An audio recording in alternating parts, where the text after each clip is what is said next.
जहां ये चीजें होती हैं वो घर कहलाता है। ध्यान से सुनिए। अच्छा व्यवहार, अच्छा व्यवहार घर का शुभ कलश है, कलश। और मानवता ये घर की तिजोरी है। मधुर वचन, मधुर वाणी, सबके प्रति मधुर शब्दों का प्रयोग, ये उस घर की दौलत है, धन है। जिस घर में प्रेम पूर्वक शांतिप्रद व्यवहार सबके साथ किया जाता हो, ये उस घर की महालक्ष्मी है। और जिसके पीछे हम और आप पड़े हैं, वही पैसा, मनी, वो कुछ नहीं है सिवाय उस घर के मेहमान के। पैसा उस घर का मेहमान है, जब मन करता है आता है और जब मन करता है चला जाता है।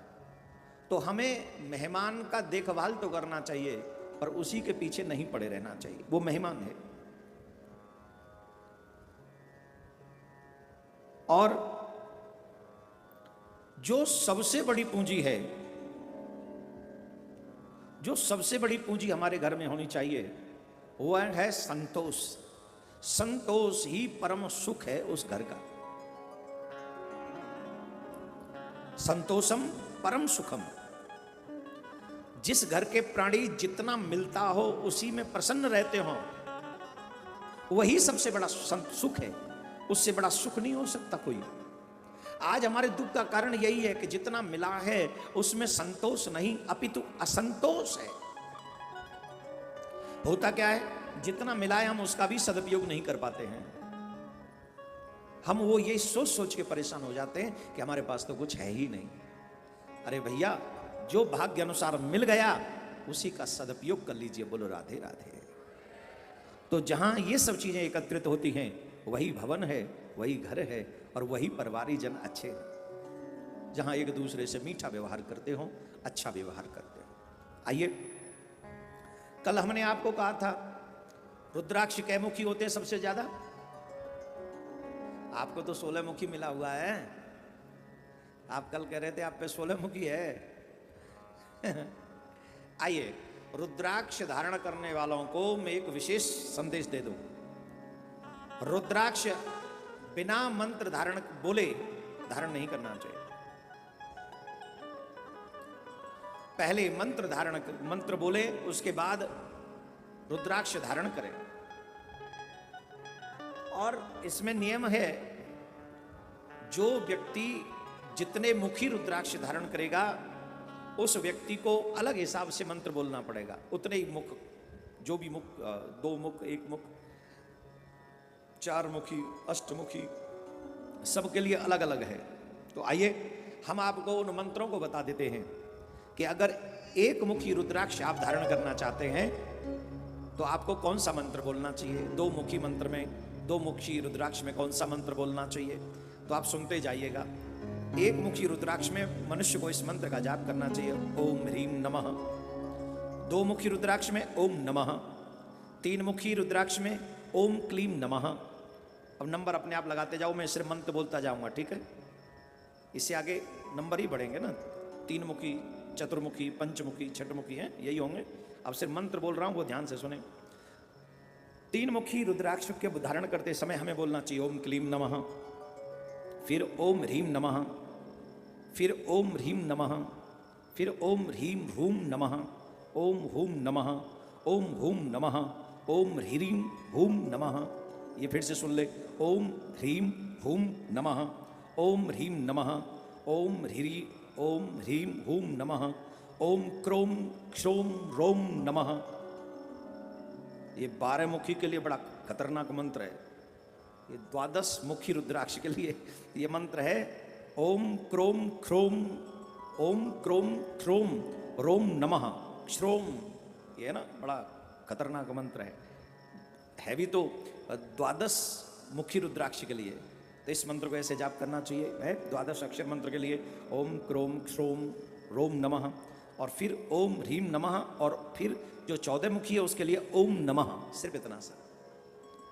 तो इन मंत्रों का ये क्रमश मैंने बोले हैं, 1 मुखी, 2 मुखी, 3 मुखी, चतुर्मुखी, पंचमुखी, छठमुखी, सतमुखी, अठमुखी, नवमुखी, ये सब मुखी हैं, है ना। और उन सब के लिए क्रमश मैंने मंत्र बोल दिए हैं। इसलिए मंत्र बोलकर ही इन रुद्राक्षों को धारण करना बड़ा लाभदायक होता है। अगर आपसे ये मंत्र उच्चारण ना हो और रुद्राक्ष धारण करने की आपकी तीव्र इच्छा हो, तो आपको कोई विद्वान ब्राह्मण बुलाकर शुभ समय शुभ मुहूर्त में इन मंत्रों का जाप कराकर रुद्राक्ष को धारण करता है। भगवान शिव कहते हैं जो मनुष्य 1100 रुद्राक्ष धारण करता है, हम और आप नहीं कर सकते, बड़ा मुश्किल है ना। लेकिन जो संत महात्मा आपको दिखते हैं तमाम रुद्राक्ष धारण किए हुए, कहते हैं जो 1100 रुद्राक्ष धारण करके इस पृथ्वी पर विचरण करते हैं, भस्म धारण करते हैं, जटा धारण करते हैं, उनमें और मुझ में कोई भेद नहीं समझना चाहिए। वो साक्षात पृथ्वी पर शिव ही हैं। बोलो शंकर भगवान की जय। तो ऐसे रुद्राक्ष की बहुत महिमा है, बहुत ज्यादा ही महिमा है। देखो यहां पर रुद्राक्षों के विषय में बताया गया है, कितना मुखी रुद्राक्ष किसका रूप है, बहुत सुंदर इसमें वर्णन किया गया है। लेकिन अब इसका वर्णन करेंगे तो और बहुत पीछे रह जाएंगे, अब रहने दो तुम। हे प्रिय भक्तो, जगतम पितरम शंभो जगतो मातरम शिवाम। व्यास जी महाराज कहते हैं, अब यहां पर द्वितीय रुद्र संहिता प्रारंभ हो रही है, सृष्टि खंड प्रारंभ हो रहा है। उसका अथ प्रथम अध्याय ऋषियों के प्रश्नों के साथ सूत जी का उत्तर और बहुत सुंदर नारद ब्रह्मा जी का संवाद इस द्वितीय रुद्र संहिता में सृष्टि खंड में वर्णन किया गया है। अब बड़े सावधानी पूर्वक आप जो सेवा कर रहे हैं वो करते रहें, साथ में इस कथा को मन क्रम वचन से श्रवण करें। एक बार सौनकादिक ऋषियों ने सूत जी महाराज से पुनः सुंदर प्रश्न किए। सूत जी कहते हैं, सूत जी, सौनकादिक ऋषियों ने कहा, हे सूत जी, विश्वेश्वर संहिता जो साध्य साधन खंड नाम वाली शुभ तथा उत्तम कथा, उसे हम लोगों ने सुन लिया। उसका आदि भाग बहुत ही रमणीय है तथा वह शिव भक्तों पर भगवान का शिव का वात्सल्य स्नेह ही प्रकट कराने वाली है। अपनी सद्भक्ति के द्वारा आपने अपने गुरु व्यास जी से शिव जी की कृपा और उनके पूर्ण ज्ञान को आपने प्राप्त कर लिया। आप विशेष रूप से सब कुछ जान गए हैं और अपने संपूर्ण जीवन को भी आपने कृतार्थ कर लिया। यहाँ पर कितनी बड़ी बात कह रहे हैं, आपने अपने गुरु की पूर्ण कृपा को प्राप्त करके, ज्ञान को प्राप्त करके अपना जीवन आपने कृतार्थ कर लिया है। राधे राधे बोलना पड़ेगा। अगुणो गुणतां याति कथम लोके महेश्वरः, शिव तत्त्वं वयं सर्वे न जानीमो विचारतः। तदन्ते च कथं देवः सत्तिष्ठति महेश्वरः, कथं प्रसन्नतां याति शंकरो लोकशंकरः। सृष्टि के पूर्व में भगवान शिव किस प्रकार अपने स्वरूप से स्थित होते हैं, पुनः सृष्टि के मध्यकाल में भगवान शिव किस तरह क्रीड़ा करते हैं, सम्यक व्यवहार करते सृष्टि कल्पना अंत होने पर वे महेश्वर किस रूप में स्थित रहते हैं, लोक कल्याणकारी शंकर कैसे प्रसन्न होते हैं, प्रसन्न हुए महेश्वर अपने भक्तों को तथा दूसरों को कौन सा उत्तम फल प्रदान करते हैं, यह सब हमें कृपा करके आप कहिए। ब्रह्मा विष्णु महेश ये तीनों देवता शिव के ही अंग से उत्पन्न हुए हैं। देखो यहां पर पूरी सृष्टि शिव पुराण में भगवान शिव से ही उत्पन्न हुई है। ठीक है, कई लोग ये कहते हैं ये भ्रांति युक्त है। आप विष्णु पुराण ले लीजिए, आप भागवत पुराण ले लीजिए, आप अन्य पुराण ले लीजिए, वहां से सारी सृष्टि भगवान नारायण से उत्पन्न है। और शिव पुराण में अगर हम और आप चर्चा करेंगे तो शिव पुराण में सारी सृष्टि भगवान शिव से उत्पन्न है। इसमें भ्रम वाली कोई बात नहीं है, इसमें संशय वाली कोई बात नहीं है। इसीलिए बार बार एक शब्द कहा गया, शिव जी में, नारायण में, ब्रह्मा में, स्पेशली शिव में और नारायण में कोई भेद नहीं है, एक ही है। इसलिए दोनों निर्गुण निराकार भी हैं और सगुण साकार भी हैं। वो निराकार भी हैं, साकार भी हैं। दो की पूजा सगुण साकार निर्गुण निराकार के रूप में की जाती है। उनकी सालिग्राम के रूप में, उनके शिवलिंग के रूप में, हर मंदिर में उनकी छवि मिल जाती है। इसलिए इन दोनों में कोई भेद नहीं है। सनातनी शास्त्रों की बात माने तो इन 4 महीने श्रावण इत्यादि जो वर्षा ऋतु के हैं, 4 महीने भगवान शयन कर रहे हैं, शयन योग निद्रा में। तो ये 4 महीने सृष्टि का पालन सृजन सब कुछ बाबा भोलेनाथ ही करते हैं। तो इसलिए जो कार्य नारायण करते हैं वही कार्य शिव भी करते हैं। इसमें कोई भेद नहीं समझना चाहिए। शिव पुराण के अनुसार इस सृष्टि का सृजन भगवान शिव से हुआ। कैसे हुआ उसके संबंध में प्रश्न कर रहे हैं। महेश तो पूर्णतः वे स्वयं ही दूसरे शिव हैं। आप उनके प्राकट्य की कथा तथा उनके विशेष चरित्रों का वर्णन कीजिए। हे प्रभु, आप अवश्य ही उनकी सुंदर कथा हमको सुनाइए। सूत जी कहते हैं, धन्यायूयम मुनीश्वरः सदा शिव कथायाम वो यज्ञात नेष्ठ की मति ही। हे मुनिगणों, सदा शिव के संबंध में कथा वक्ता पूछने वाला, सुनने वाला, जो भी शिव जी के विषय में, ये 3 लोगों का कल्याण करती है शिव पुराण कथा या शिव जी से संबंधित कोई भी कथा। एक वक्ता जो बोल रहा है, दूसरा श्रोता जो सुन रहा है, तीसरा जिसने प्रश्न भी किए। ये शिव पुराण की कथा सहज में तीनों का कल्याण करती है, सहज भाव से। जो कथा कह रहा हो उसका भी तो मेरा कल्याण हो गया, जो कथा सुन रहा हो तो आपका कल्याण हो गया। और जब किसी के मन में ये प्रश्न उठे भगवान शिव से संबंधित कि ये कैसे हो, ये कथा कैसे सुनने को मिले, तो प्रश्नकर्ता का भी कल्याण करने वाली होती है ये शिव पुराण की कथा। बोलो राधे राधे। ऐसे नहीं, जोर से बोलना पड़ेगा। आओ ऐसे ही बोलो। सूत जी महाराज कहते हैं, इन तीनों प्रकार के पुरुषों को गंगा जी के समान पवित्र कर देती है भगवान शिव की कथा। सुनने वाला, कहने वाला और प्रश्न करने वाला। हे दुजो, पशुओं की हिंसा करने वाले कसाई के मन में ही जो अहरनेश मात्र पशुओं की हिंसा करने में लगा रहता है, बुरे व्यवहार में लगा रहता है, उसी प्राणी के मन में भगवान शिव की कथा सुनने का मन नहीं करता। वो निष्ठुर है, क्योंकि वो पशु हत्या कर करके या कोई भी बुरे कर्म कर करके उसका मन जो है घृणित हो गया है। उसके हृदय में भगवान शिव के प्रति कोई आसक्ति नहीं रही है, कथा के प्रति कोई लोभ नहीं जग रहा है। कथा का लोभ बढ़िया होता है, भगवान के नाम का भजन का लोभ अच्छा होता है, भगवान की सेवा का लोभ बहुत अच्छा होता है। उन लोगों को धिक्कार है जो भगवान की सेवा का लोभ नहीं करते, नाम की लोभ नहीं करते, कथा की लोभ नहीं करते। वो बहुत धिक्कार है उनके जीवन पे। लोभ भी करेंगे तो पैसे का, लोभ भी करेंगे तो ज्वेलरी का, लोभ भी करेंगे तो घर मकान दुकान का है। ये लोभ तो नश्वर है, आज नहीं तो कल आपसे छुड़ा लिया जाएगा। लेकिन भगवान का नाम का लोभ करेंगे तो ये कभी छूटने वाला नहीं। जितना लालच करेंगे ये उतना ही बढ़ता चला जाएगा, आपकी जो है कैपिटल बढ़ाता चला जाएगा। राधे राधे बोलना पड़ेगा। यही पे ध्यान दें। खींच रहा होगा।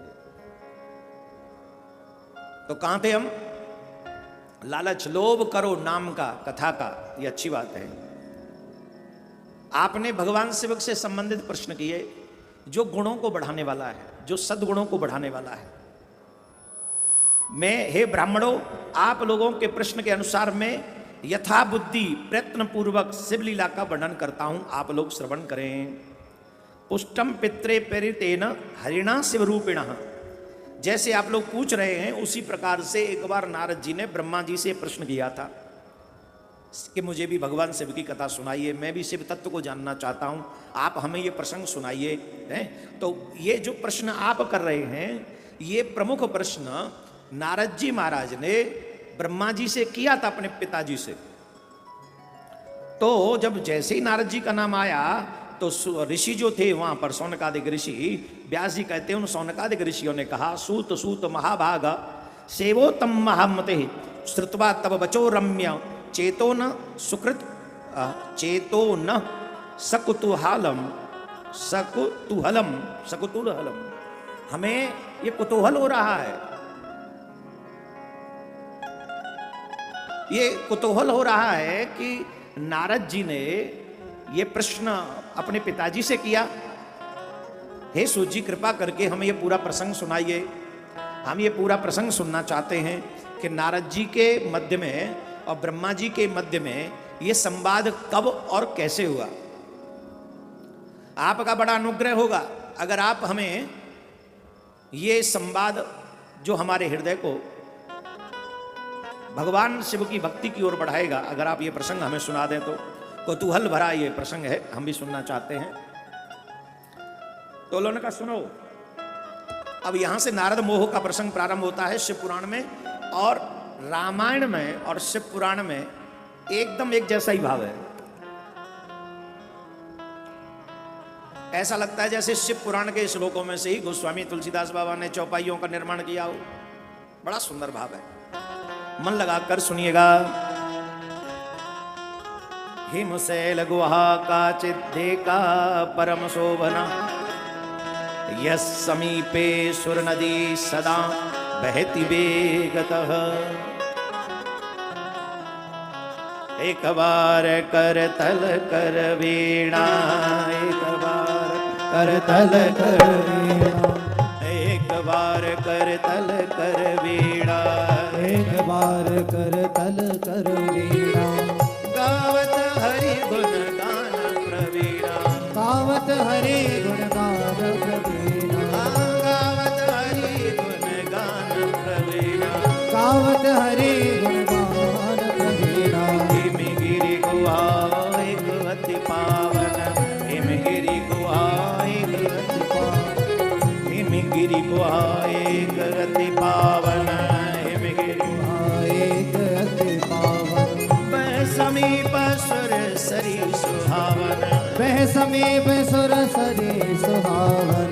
बह समीप सुर सरी सुहावन, वह समीप सुर सरी सुहावन। हिमगिरि गुहा, हिमगिरि गुहा, हिमगिरि गुहा एक अति पावन।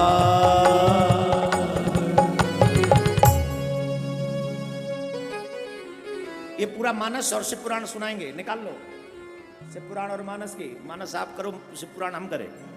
बड़ा सुंदर, मतलब ऐसा लगता है जैसे शिव पुराण और रामचरितमानस एक ही भाव है, कोई रत्ती भर भी भेद नहीं है इसमें। यहां क्या लिखा है? हिमशैल गुहा काचित् देव का परम शोभना, यत् समीपे सुर नदी सदा बहती वेगत। हिमगिरि गुहा, इसी का भाव है, ये इसी का भाव है। एक बार देवऋषि नारद भ्रमण करते हुए हिमालय की कंदराओं में पहुंचे,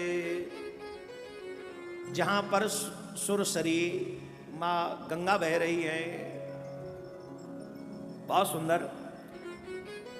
वहां भ्रमण कर रहे थे देवऋषि नारद। तो उस आश्रम में बहुत सुंदर माहौल देखकर, वातावरण देखकर नारद जी के मन में यह भाव हुआ कि मुझे यहां बैठकर अपने आराध्य का स्मरण करना चाहिए। देखो, भगवान का भजन पवित्र स्थान में करने से मन भी लगता है और उसका लाभ भी अधिक होता है। आप नदी के तट पे करो, इसका फल अलग है। वन में करो, उसका फल अलग है। किसी तीर्थ में करो, उसका फल अलग है। पहाड़ पे, पर्वत पे करो भगवान का भजन, उसका फल अलग है। और सागर तट पे करो, उसका फल अलग है। और एक बात बता दें, भगवान के आगे मंदिर में बैठकर करो, उसका फल अलग है। लेकिन अपने गुरुदेव के आगे बैठकर भजन करो, उसका फल तो कहना ही क्या है।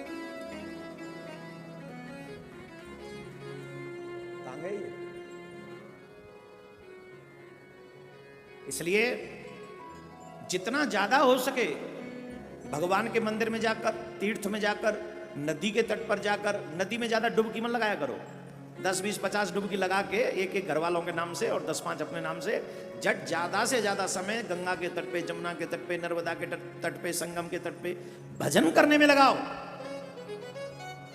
जितनी माला वहां कर लोगे उसका फल कई गुना आपको मिलेगा, कई गुना।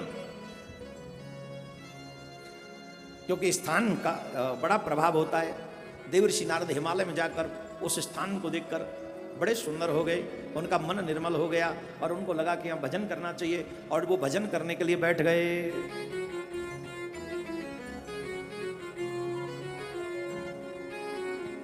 बड़ा सुंदर है, उनका अंतःकरण शुद्ध था। वे दृढ़ता पूर्वक आसन बांधकर मौन हो प्रणाम पूर्वक समाधि में स्थित हो गए।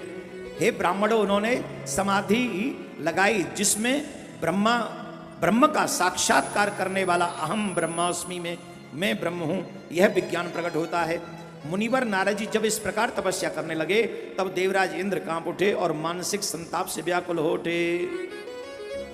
मनसी तपिचत्यासो मुनि में राज्य मिच्छति, मुनि गति देख सुरेश, मुनि गति देख सुरेश डराना, आवहि बोल के सदमा, आवहि बोल के सदमा, मुनि गति दे, मुनि गति देख सुरेश डराना।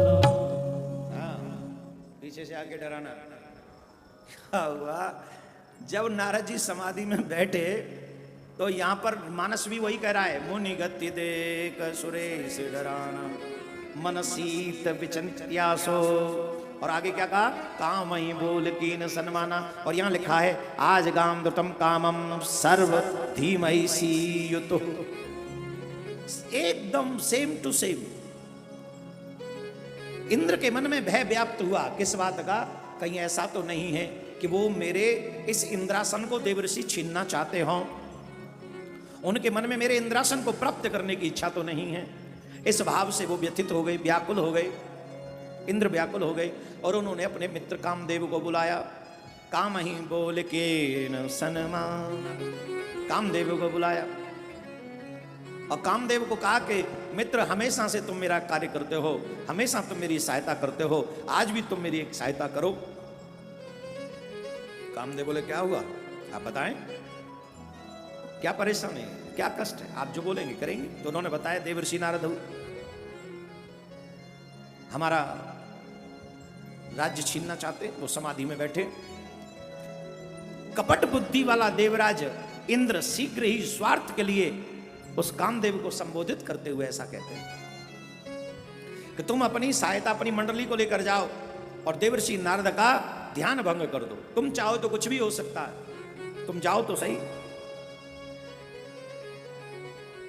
तो उनकी बात सुनी और कामदेव ने अपने मित्र का कार्य करने के लिए, हे मुनीश्वरों, कामदेव और बसंत के अथक प्रयत्न करने पर कहां पहुंचे? रंभादिक सुर नार नवीन, रंभादिक सुर नार प्रवीणा, सकल सम सरक नवीना, सकल सम सरक नवीना, करहि गान बहुतान तरंगा, करहि गान बहुतान तरंगा, बहुविध कीड़ई पार पतंगा, बहुविध कीड़ई पार पतंगा। यहां पर भी स्पष्ट लिखा है, अपने मित्र बसंत के साथ अपनी सारी कलाओं का निर्माण उसने वहां नारद जी के आसपास में कर दिया और बहुत सारा प्रयास करने लगा। बड़ा सुंदर सुंदर देवांगनाएं, वो अप्सराएं, रंबादिक जो अप्सराएं थी, बड़ा सुंदर गान कर रही थी, नृत्य कर रही थी। चारों तरफ सुंदर सुंदर पुष्पों की खुशबू मन को आकर्षित कर रही थी। कामदेव ने अपना सारा प्रयास कर लिया, पूर्ण प्रकाश कर लिया कि कैसे भी देवर्षि नारद जी के ध्यान को भंग किया जाए, पर हो नहीं सका, बिल्कुल भी नहीं।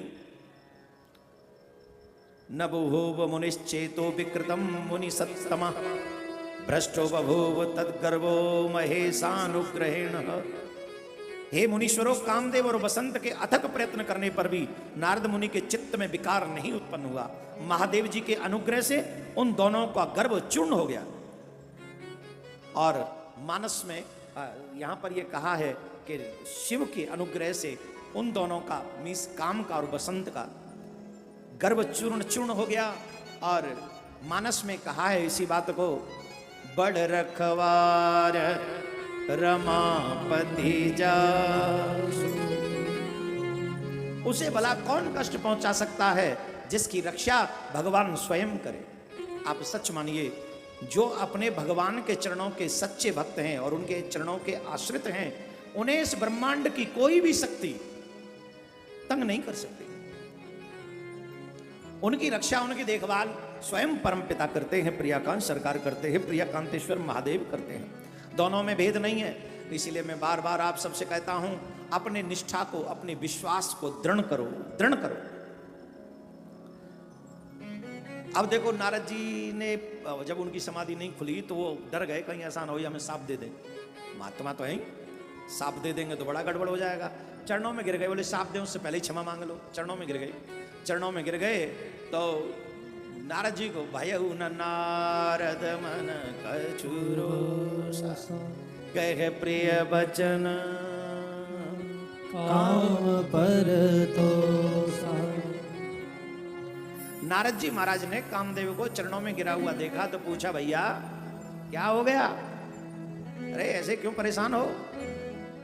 भैया ये लाइट वाले फिर आ जाएं, कूलर बंद कर दें। हाँ, वहां से हट जाइए, आप वहां से आप हट जाइए। कूलर बंद हो ही गया वैसे, कोई नहीं, आप ध्यान रखें। राधे राधे। आप करिए, सेवा करते रहिए, बैठ जाइए। इधर आ जाइए वहां से। एकदम कूलर में घुस के बैठेंगी तो क्या होगा? और घुस जाओ कूलर में, नेक और पंख कुर्सी भाई में डाल लो, भीतर जगह है। राधे राधे बोलना पड़ेगा। कूलर से थोड़ा डिस्टेंस पे बैठना चाहिए, एकदम वही घुस के। अब कोई वस्त्र आ जाए, कुछ आ जाए, हम बार बार कहते थोड़े इन दिनों में सावधानी रखा करो।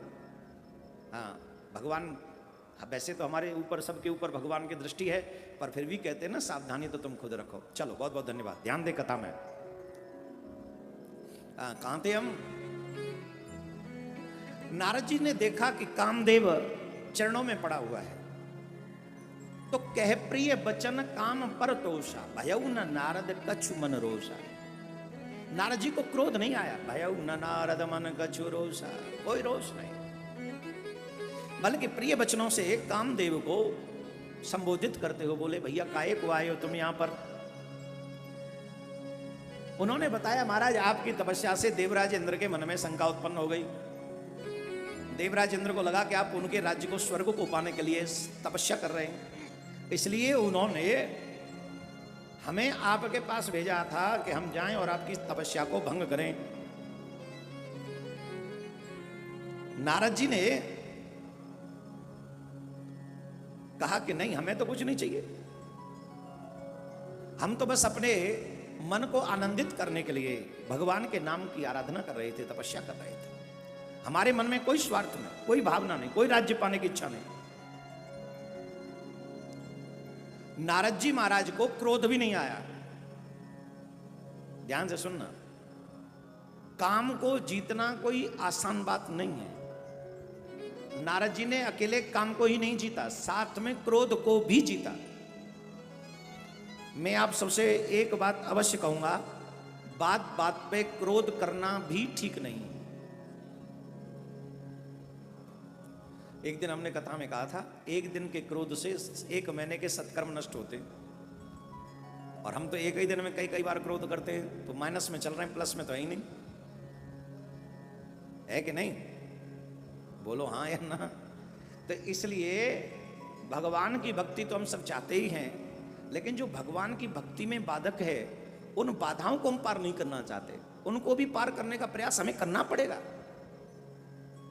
और भैया जीवन बहुत छोटा है, न जाने कब अलविदा कह दे, इसलिए कल से नहीं करेंगे, आज से ही करो। अपनी जिद करो कि नहीं हम क्रोध नहीं करेंगे। भाई क्या है, कोई गाली दे रहा दे लो, कोई उल्टा सीधा बोल रहा है बोल लो, क्या करोगे भाई? तुम ही बोल रहे हो, अपनी जुबान खराब कर रहे हो। क्रोध नहीं करना। आप जितना क्रोध करोगे आपका मन उतना बिगड़ैल हो जाएगा। और अब तो आजकल तो ऐसा देखने को मिलता है महाराज, छोटे छोटे बच्चे भी बड़ा क्रोध करते हैं।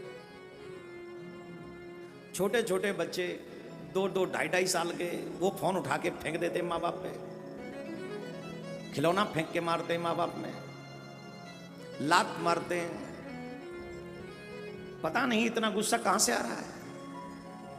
आप इन सब चीजों पे ध्यान दीजिए, अपने क्रोध पर भी ध्यान दीजिए। नारद जी महाराज का तप भंग करना चाहते हैं कामदेव। इसके बाद भी नारद जी महाराज ने क्रोध नहीं किया, शांति से काम लिया। क्रोध को भी जीत लिया और काम को भी जीत लिया। और नारद जी को सर झुका के कामदेव इंद्र सभा में पहुंच गए और उन्होंने नारद जी की भूर भूर प्रशंसा की। परंतु शिव की माया से मोहित होने के कारण वे उस पूर्व वृतांत का स्मरण न कर सके। देखो ध्यान से सुनो, यहां नारद जी को एक मिसअंडरस्टैंडिंग हो गई। कौन सी? उनको लगा मैंने कामदेव को जीता है, उनको लगा कि मैंने क्रोध को जीता है। शिव पुराण में बड़ी गजब की कथा है ये, बड़ी ध्यान से सुनना। वास्तव में संसार में सभी प्राणियों के लिए शंभु की माया को जानना अत्यंत कठिन है। जिसने अपनी आप की शिव को समर्पित कर दिया है वही उस भक्त को छोड़कर शेष संपूर्ण जगत उनकी माया से मोहित हो जाता है। नारद भी भगवान शंकर की माया से मोहित हो गए और इस बात को भूल गए कि उन्होंने किस स्थान पर तपस्या की है। नारद जी को लग रहा है मैंने कामदेव को जीता है। बड़ी सुंदर एक कथा आती है, इसी स्थान पर बैठकर भगवान शंकर ने तपस्या की थी और इस स्थान पर बैठकर समाधि में बैठे थे। तो देवराज इंद्र के कहने से कामदेव भगवान शिव को समाधि से भंग करने के लिए पहुंच गया था और उसने प्रहार करना प्रारंभ किया। तो तब शिव तीसर नयन उघारा, चितवत काम भयो जरे छारा। शिव जी ने अपने तीसरे नेत्र को उघारा, खोला और कामदेव जल के स्वाहा हो गया। अब तो कामदेव की पत्नी दौड़ी दौड़ी चली आई, चरणों में गिर पड़ी और उन्होंने कहा कोई नहीं, ये शरीर से तो नहीं, भाव से तुम्हारे संग रहेगा। शरीर से तुम्हें जब द्वापर युग में कृष्ण अवतार होगा तब प्राप्त होगा। लेकिन उसी समय बाबा भोलेनाथ ने कहा ये जो मेरा वन है, ये जो स्थान है, यहां से बैठकर जहां जहां तक दृष्टि जा रही है, इस स्थान पर आकर कोई भी तपस्या करेगा उस व्यक्ति के ऊपर काम का कोई प्रभाव नहीं होगा, चाहे कामदेव कितनी भी शक्ति लगा ले। अब बताओ, एक बात बताना कि कोई व्यक्ति कहे कि कम से कम 10,000 सैनिक आए और 10,000 सैनिकों ने वो हमको हरा नहीं सके, हार के लौट के चले गए। तो उनसे कोई पूछो आप कहां बैठे थे? बोले हम भीतर किले में बैठे थे, हम तो बाहर निकले ही नहीं। अब भाई तुम किले में बैठे थे, सैनिक बाहर से अस्त्र शस्त्र छोड़ रहे थे, किले ने तुम्हारी सुरक्षा कर ली, इसमें तुम्हारा कौन सा बड़कपन है? तुम्हारा बड़कपन तो तब जानते जब तुम मैदान में उतरते और मैदान में उतर के युद्ध करते, तब 10,000 को मार के भगाते, तब तो तुम्हारे बड़कपन था। अब तुम बैठे हो किले में और वहां से तुम्हारी जीत हो गई, तो इसमें तुम्हारा क्या बड़कपन? वैसे ही नारद जी नारायण की अथवा शिव जी की कृपा रूपी किले में बैठे थे। यह स्थान ही ऐसा है जहां भगवान शिव ने यह कह रखा है जो इस स्थान में बैठकर तपस्या करेगा उस पे कामदेव का कोई प्रभाव नहीं होगा। उस कारण ही से तो जीत लिया। तो इसमें नारद जी का तो कोई बड़कपन रहा ही नहीं। लेकिन नारद जी भी शिव जी की माया में मोहित हो गए और उनको ये भान हो गया कि मैंने कामदेव को जीत लिया। और ये बात जब उनके मन में आई तो उनको लगा कि जब दुनिया में कोई काम होता है, कोई देवता कुछ करता है, तो उसकी सारी बात हम संसार में फैलाते हैं। हमारी बात तब जब हमारे साथ हो गई तो हमारी बात कौन फैलाएगा? चलो वो हम ही फैलाते हैं। तो उन्होंने क्या किया? कैलासम प्रयो शीघ्रम स्ववृत्तम गतितुम मदि। वो कैलाश पर्वत की ओर चले। कौन? नारद जी महाराज। और मानस में भी यही भाव है। तब नारद गगने शिव पाए, तब नारद गगने शिव पाए, जिता काम है मित्र मन माही, जिता काम है मित्र मन माही। मार चरित्र शंकर ही सुनाए, मार चरित्र शंकर ही सुनाए। अति प्रिय जान महेश सिखाए, अति प्रिय जान महेश सिखाए। सबसे पहले नारद जी कैलाश पर्वत पे पहुंचे। और जब कैलाश पर्वत पे पहुंचे तो शंकर भगवान ने उनका स्वागत किया। पधारो पधारो पधारो पधारो, हे हरि भक्त नारद पधारो पधारो पधारो। बड़ा अच्छा हुआ आज आप आए।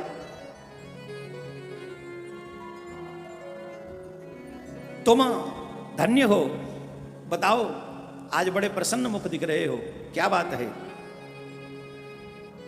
वो रुद्रदेव को नमस्कार करके गर्भ भरे हुए मुनि ने अपने आप को महात्मा प्रभु तथा काम विजेता मानकर उन्हें अपना सारा वृतांत कह सुनाया। यह सुनकर भक्त वत्सल शंकर भगवान जान गए कि नारद जी माया से मोहित हो गए हैं। तो देखिए, नारद जी को माया से मोहित हुआ जान, माया के बंधन में बंधे हुए जान, नारद जी महाराज को शंकर भगवान ने एज ए गुरु बहुत कुछ समझाया। हे तात नारद प्राज्ञ धन्यस्त्वं शृणु महो महत्वच वाच्यमेवं च कुर्तापि कुत्तापि हरेरग्रे विशेषतः। रुद्र बोले, हे तात तुम बहुत धन्य हो, मेरी बात सुनो। अब से फिर कभी ऐसी बात को कहीं भी मत कहना। ये जो तुमने कहा है ना, तुमने कामदेव को जीत लिया है, ये बात तुमने मुझसे तो कह दी है, और किसी से मत कहना। और यही बात मानस में भी कही शंकर भगवान ने। बार बार विनवो मुने तो, बार बार विनवो मुने तो, जिम यह कथा सुनाय मोहि, जिम यह कथा सुनाय मोहि, जिम यह हरि सुनावो, जिम जन सरब सुनावो, चले प्रसंग दुरावो तब, चले हो प्रसंग दुरावो। नारद जी, आपने ये जो प्रसंग मुझे सुनाया है, आपने बड़ा अच्छा किया, मुझे सुना दिया। परंतु एक बात मैं तुम्हें अपना प्रिय जानकर बता रहा हूं, विशेष कर तुम भगवान विष्णु के सामने ये बात कभी मत कहना, इसकी चर्चा कदापि मत करना। देखो, भगवान शिव कह रहे हैं भगवान विष्णु के सामने, यहां शब्द लिखा हुआ है, भगवान विष्णु के सामने कदापि मत कहना। तुमने मुझे अपना वृतांत बताया है, उसे पूछने पर भी दूसरों के सामने मत कहना। सिद्धि संबंधी वृतांत सर्वथा गुप्त रखने योग्य है, कभी किसी के आगे प्रकट नहीं करने चाहिए। और तुम मुझे विशेष प्रिय हो, इसलिए अधिक जोर देकर मैं तुम्हें शिक्षा देता हूं, क्योंकि तुम भगवान विष्णु के भक्त हो और उनके भक्त होते हुए भी मेरे अत्यंत अनुगामी हो। इसलिए मैं तुमसे कह रहा हूं, विष्णु भक्तो यतस्त्वम ही तद भक्तो तीव में अनुग्रह। उनका भक्त होते हुए तुम मेरे से मुझसे तुम बहुत प्रेम करते हो, अत्यंत अनुगामी हो, इसीलिए मैं तुम्हें समझा रहा हूं। इस प्रकार बहुत ढंग से समझाया, ढंग से समझाया, मन से समझाया। रामचरितमानस में लिखा है, संबुधीन उपदेश हित नहीं नारद ही सुहान, भरद्वाज कौतुक सुनहु हरि इच्छा बलवान। आप लोग सभी ध्यान से सुन लें। आपसे बड़े आपको उपदेश दें, आपके आदरणीय लोग आपको समझाएं, आपके सम्माननीय लोग आपको समझाने का प्रयास करें, और फिर भी बुद्धि उसे स्वीकार न करे, फिर भी बुद्धि मानने के लिए तैयार न हो, तो एक बात समझ लेना कि अब यहां से आगे हमारा भला नहीं होने वाला है, कुछ ना कुछ तो बुरा होगा। अच्छी बात यह होती है, जब भी कोई हमारे बड़े जन समझाएं तो हमें समझ लेनी चाहिए। अब गजब की बात है, शंकर भगवान स्वयं आदि पुरुष समझा रहे हैं और नारद जी महाराज नहीं समझ पा रहे हैं, इसको आप क्या कहेंगे? क्या है ये? इसे आप साधारण समझते हैं? नहीं, ये अद्भुत उन लोगों की कथा हमारे लिए उदाहरण है। आज भी आप देखिए हमारे घरों का क्या हाल है, ईमानदारी से बताओ क्या हाल है हमारे घरों का। अरे संत महात्मा गुरुओं की बात छोड़ो, हम अपने माँ बाप की बात मानने के लिए तैयार नहीं। हम अपने बड़े बूढ़ों की बात मानने के लिए तैयार नहीं। हमको लगता है हमारे घर के बड़े बूढ़े कुछ जानते नहीं, हम ही जानते हैं सब कुछ, हमसे ज्यादा कौन जानता है। अरे भैया, आध्यात्मिक मार्ग में सबसे ज्यादा अपने गुरु की सुनो, और संसार में रह के सबसे ज्यादा अपने दादी दादा नानी नाना और मम्मी पापा की सुनो। संसार में अगर आप रहते हो तो आपका भला आपके माँ बाप से ज्यादा कोई नहीं कर सकता, ये सीख लो। आपका सबसे ज्यादा हित करने वाले आपके माँ बाप दादी दादा है संसार में, और अध्यात्म में अगर आप लोग रहते हो तो अध्यात्म में आपका सबसे ज्यादा हित करने वाले आपके सदगुरुदेव भगवान ही है, कोई और नहीं। अब देखो यहां पर क्या हुआ, यहां शंकर भगवान समझा रहे हैं देवर्षि नारद को। शंकर जी कोई साधारण नहीं है, शिव पुराण की माने तो शिव पुराण को मान ही रहे, इसीलिए तो कथा कर रहे हैं। शिव पुराण के अनुसार सृष्टि के रचयिता शिव जी समझा रहे हैं, और नारद जी की समझ में नहीं आ रही है, बिल्कुल भी नहीं आ रही है। उनको लगा कि यह सत्य है कि हमने कामदेव को जीता और क्रोध को जीता, और इन्होंने भी काम को जीता था, ये सत्य है। इन्होंने भी काम को जीता था, पर ये क्रोध को नहीं जीत सके।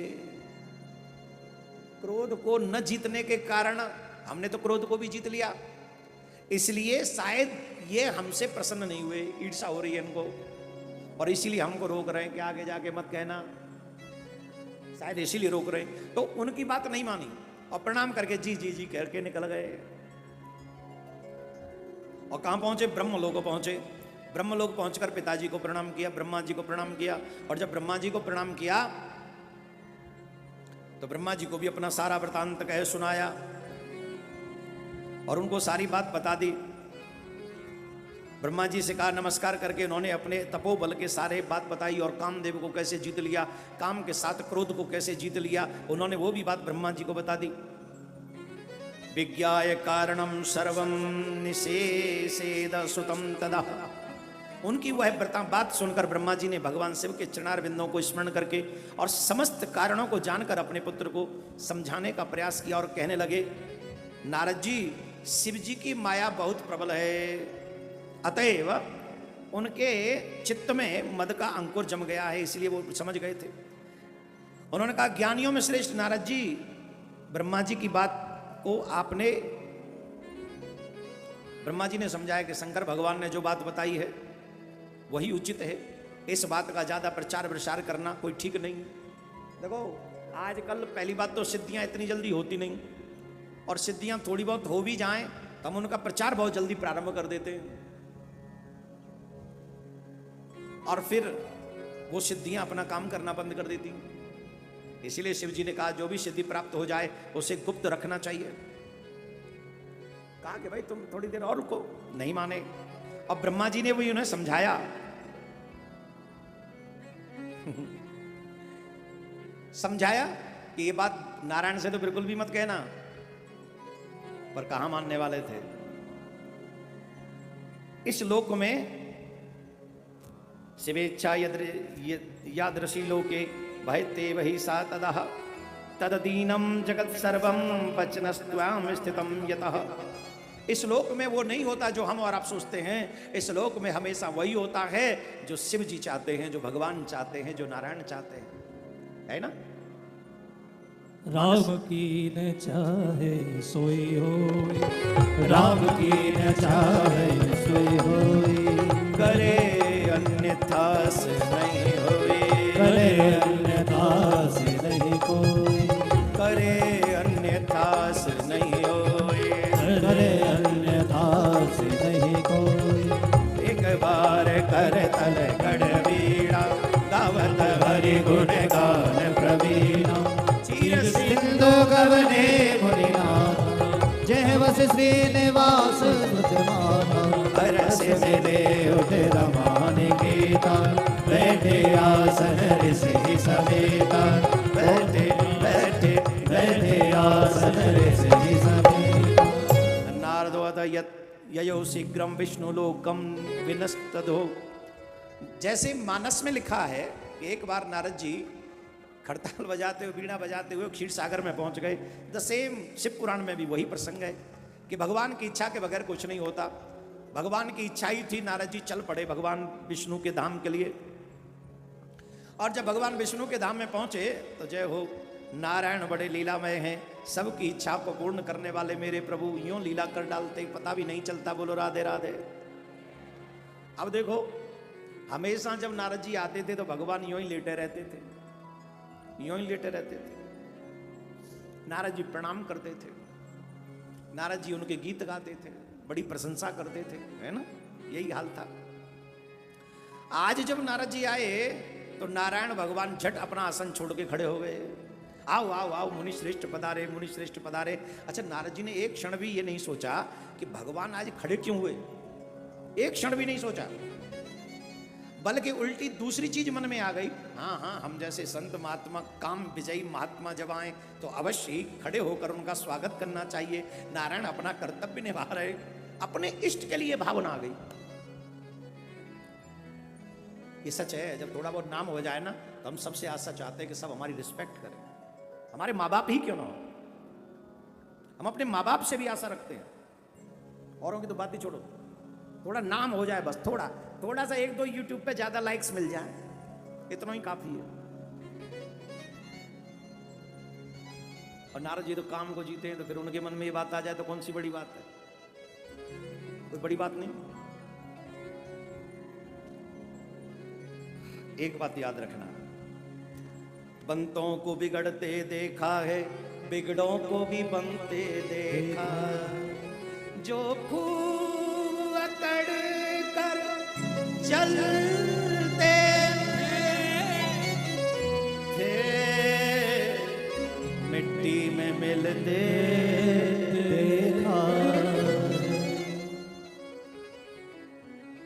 समय बड़ा बलवान रे भैया, समय बड़ा बलवान, समय बड़ा बलवान रे भैया, समय बड़ा बलवान। वीरन लूटी गोपिका, वीरन लूटी गोपिका, वही अर्जुन वही बाण भैया, समय बड़ा बलवान भैया, समय बड़ा बलवान भैया, समय बड़ा बलवान। इस समय बड़ा बलवान है। लेकिन जब नारद जी का स्वागत किया तो नारद जी सोचने लगे, अरे हम काम विजयी महात्मा हैं, हमारा ऐसा स्वागत करना ही चाहिए। भगवान ने कहा, आज तो बड़े ही दिनन की मुनि दाया। हे नारद जी, भगवान विष्णु कहते हैं, आपके सुभागवन से मैं पवित्र हो गया। देखो ठाकुर जी कैसा इंजेक्शन लगा रहे हैं, क्या गजब का इंजेक्शन लगा रहे हैं ठाकुर जी, भी तो कम नहीं है हमारे नारायण भगवान। यूं कह रहे हैं, हे मुनि श्रेष्ठ, आपके सुभागवन से मैं पवित्र हो गया। भगवान विष्णु का यह वचन सुनकर गर्व से भरे हुए नारद जी मुनि ने मद से मोहित होकर अपना सारा वृतांत कह सुनाया। भगवान ने सोचा कि चलो थोड़ी देर टाल दें। बोले, संसार का हाल बताओ, समाचार क्या लाए हो? अरे बोले, महाराज संसार का क्या समाचार होगा, देखा ये अद्भुत संसार डूबा सो नहीं पावा पार, कहीं तरंगी नाचे रंग और कहीं रंग में देखा भंग। छोटी हस्ती लालच बड़ी, सबको अपनी अपनी बड़ी, जो बंदा सो मन का गंदा, लोभ मोह माया का फंदा। महाराज संसार का मत पूछो, बड़ा विचित्र है ये तो ऐसा ही है।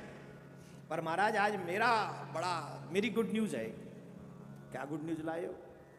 गुड न्यूज तो आजकल संसार में गुड न्यूज उसको कहते हैं जब मम्मी पापा बन जाते हैं लोग। तुम तो अभी शादीशुदा हो नहीं, तुम्हारी कौन सी गुड न्यूज है? नहीं महाराज, मेरी अलग डिफरेंट टाइप की गुड न्यूज है। बोले, क्या न्यूज है बताओ? महाराज, आपके असीम अनुकंपा से, आपके स्नेह से, आपके नाम के प्रभाव से मैंने आज काम और क्रोध दोनों को जीत लिया।